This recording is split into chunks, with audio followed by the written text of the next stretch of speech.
તો આ એક નેચું દેખાડાની વાત છે ને એક હારેલો સરપંચ છે અમારા ગામમાં.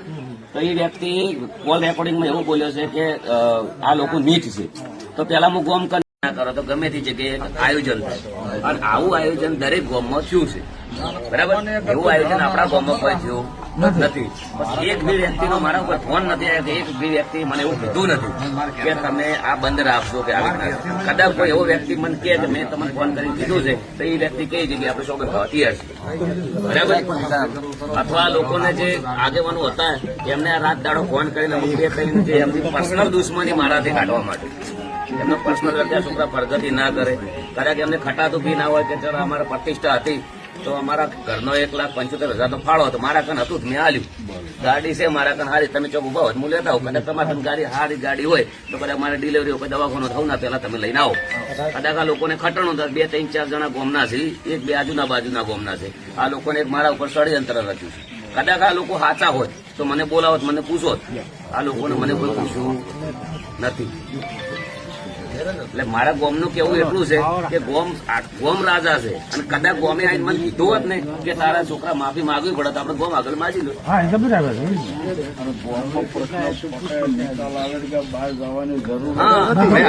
તારીખમાં એવું છે કે આ લોકોની 2-3 જણાની મને પૂછ્યા વગર એક તો ગોમની આબરૂ હોવું ના પેલા કોઈ, મારા એકલાની વાત છોડો, આવું ના પેલા આબરૂ ખોવાડે તો ગોમની ખોવાડે. બરાબર, પછી મારી બરાબર એ ગોમની અંદર એવું કોઈ એવું આગેવાન નથી. કદાચ તમે બધા આયા હોત, 2 આયા હોત, જણાનું નામ મોન્યો હોય તમારું કેવું, તમારું વર્તન ના કર્યું હોય તો તમે વાત ન કરી. મંડપ બંધાણો એ અમારા કુટુંબનું ખેતર, અમારા ખેતર બરાબર, એના અંદર બંધાયા તો અમે ના નથી પાડ્યો. ઈ દાડે મારો પ્રોગ્રામ હતો, કદાચ આ તો સારું છે એમને રડવું હોત ને ઢાળ ચડો, કદાચ ઈ દાડે હું પ્રોગ્રામમાં જતો રહ્યો તો આ લોકો કાયદેસર મને સોર સાબિત કરતા વ્યક્તિ સોર છે એટલે નથી જતો રહ્યો.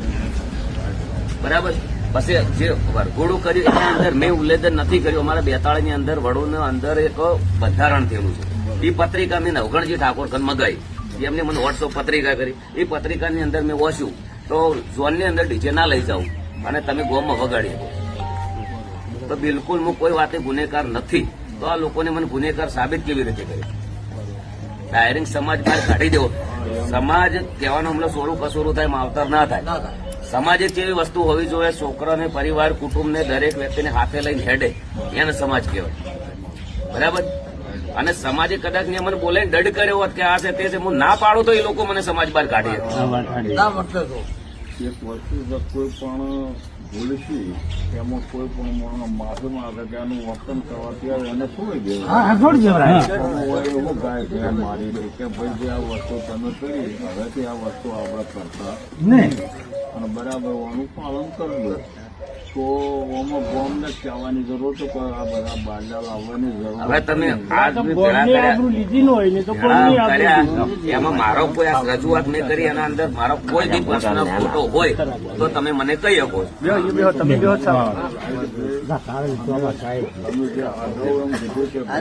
હવે જે વ્યક્તિ એક બીજું ષડયંત્ર રચ્યું છે કે મારા વતીની વ્યક્તિ માફી માંગી, 15 વર્ષથી એ વ્યક્તિ મેં કદી મારા ઘેર ચા નથી, અમે કદી બોલતા નથી.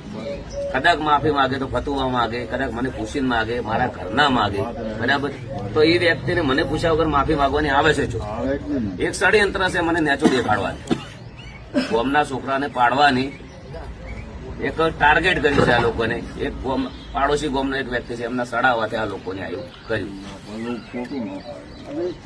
એવું બોલ્યા છે કે આપણે હરી પાડવું પડે એટલે આ ગોમને તમારે મીડિયામાં બોલવું હોય, આ ભલે સમાજ એ સમાજે આપણા આખા ગોમની આબરૂ લીધી.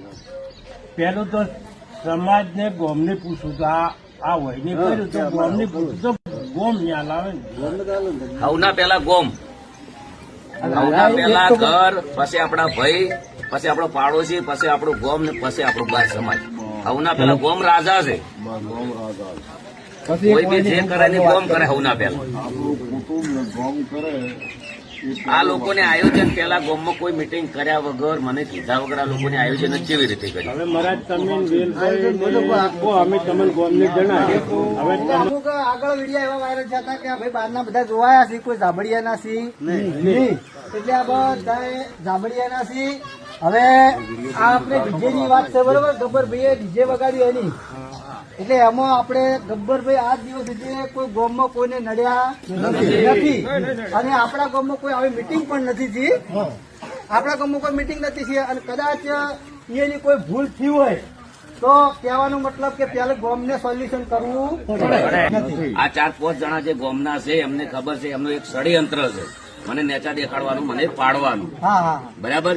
એ હાચા હોત તો ગોમ ભેળું કરો પોતો અથવા કહેવા હોત, અને એ હાવ હાચા હોત તો જેને આયોજન કરી એ લોકો અમને બોલાવોત. આ બધા અત્યારે બેઠા એ બધા કોઈને ભાઈ આ લોકોને બોલાયા કે નથી, કદાચ બોલાયા છે કોઈ જ્યાં હોય તો આ લોકોને કોઈ પૂછ્યું નથી. ભાઈ તમને કોઈ પૂછ્યું છે?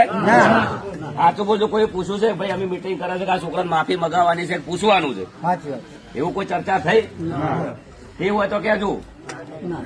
અને જે કોઈ સાચું કહેજો, મનમાં પાપ રાખતા નહીં. આર્યું સત્ય છે. આજના દાડા સુધી ગામમાં કોઈ નડ્યા નથી, કોઈ મીટિંગ થી નથી. બંધ કરાવો તો ગામમાં હવના પેલા દારૂ બંધ કરાવો. એ વાત બરાબર. નડતર કરે છે હવના પેલા દારૂ. દારૂ વિષય ખરાબ છે બરોબર, એટલે દારૂ બંધ કરાવવા જરૂરી છે. હવે ગામને મારે એવું કેવું છે કે પેલા તો ગામની આબરૂ આ લોકોને ઉછાળી છે. બરાબર. પછી મારી હવના પેલું ગોમ એટલે તમે બધા આવી ગયા. બરાબર. કદાચ કોઈ ખોટો હોત ને ગોમમાં કોઈને નડ્યો હોત તો તમે અત્યારે આટલા આવો નહીં. આ ચોખ્ખું દેખાય છે. બરાબર. એટલે હવે ગોમ મારા ફેવરમાં રહીને આ લોકોને જે 2-3 જણાને કર્યું છે, હવે ઘર ધણીનું કેવું એવું છે કે મેં ગોમ ભેળું કરવા ગયો હતો, વાત કરી, પણ આ લોકોએ કોઈ મારું મોન્યું નહીં કે તને ફાવે એમ કર. જે વ્યક્તિ પાઘડી ઉતારીને માફી માંગી છે એ વ્યક્તિ એમ કીધું કે તું વરઘોડું કર ને સોરાવ થઈ કે હાજર ડીજેમાં એ વ્યક્તિ આવ્યા છે કે હું પટાક ખેલીશ. હવે એ વ્યક્તિને મારા ઘેર 15 વર્ષથી કોઈ દાડો ચા પાયો નથી. બરાબર. કદાચ માફી માંગે તો અમારા વડીલ લોકો તો અમે માગીએ, ભૂલ કરીએ. બરાબર. આ સત્ય છે. તો આ એક નેચું દેખાડવાની વાત છે ને એક હારેલો સરપંચ છે અમારા ગામમાં. તો એ વ્યક્તિ કોલ રેકોર્ડિંગમાં એવું બોલ્યો છે કે આ લોકો નીચ છે. તો પેલા હું ગોમ કને કહું છું કે મેં ગોમમાં શું બગાડ્યું, શું નીચ વેડા કર્યા. ચલો મારી વાત છોડો. મારા ઘરે મારા કુટુંબ કે મારા બાપ દાદાએ ગોમમાં કોઈ વસ્તુ બગાડ કર્યો હોય તો તમે મને કહી શકો. બરાબર. ગોમ રાજા છે, ગોમ કરાઈ. હા, એક વાત છે. હવના પેલા હું ગુનેગાર હોય તો ગોમ આવત, ગોમના કેવું હું ના માન્યો હોય અને ગોમને કહી દીધું ભાઈ કે તમારે જે કરવું એ કરો તો તમે બહારના બોલાવી શકો, અથવા બહારના બોલાવા છતાં આ લોકોની મીટિંગ કરી એ અમારું ક્ષેત્ર હતું, અમારા કુટુંબ એટલે અમારું. બરાબર. તો એ જગ્યાએ અમે મીટિંગ કરી. બરાબર. કદાચ મારા અંદર પાપ હોત તો હું જતો રહ્યો હોત બાદ. બરાબર. અને તો હું મીટિંગ બી ના કરવા, મંડપ શું કેમ વધવા દઉં. બરાબર. અને કદાચ મારા 1.5 લાખનો પ્રોગ્રામ હતો પણ હું રીચી કરીને 1 થી મોડીને 3 વાગ્યા સુધી રાહ હતી. તો આ લોકોને કોઈ અમને બોલાયા નથી. બરાબર. એટલે આ લોકોને મેન ષડયંત્ર મારા ઉપર રચ્યું છે પાડવાનું, એટલે મારા ગોમને રજૂઆત કરવી જરૂર. કાલ ગોમ વાળાને એવું લાગે કે આ વ્યક્તિ ખોટો છે. બરાબર. હા. અને અમારા કણ હતું આજે મેન પ્રશ્ન અહીંયાનો એક જ મારા દિલની વાત છે કે આ લોકોને ખટાણું નથી. બરાબર. અને અમારા કણ હતું તો ગોમમાં જે પ્રતિષ્ઠા થઈ એના અંદર સૌથી મોટો સડાવો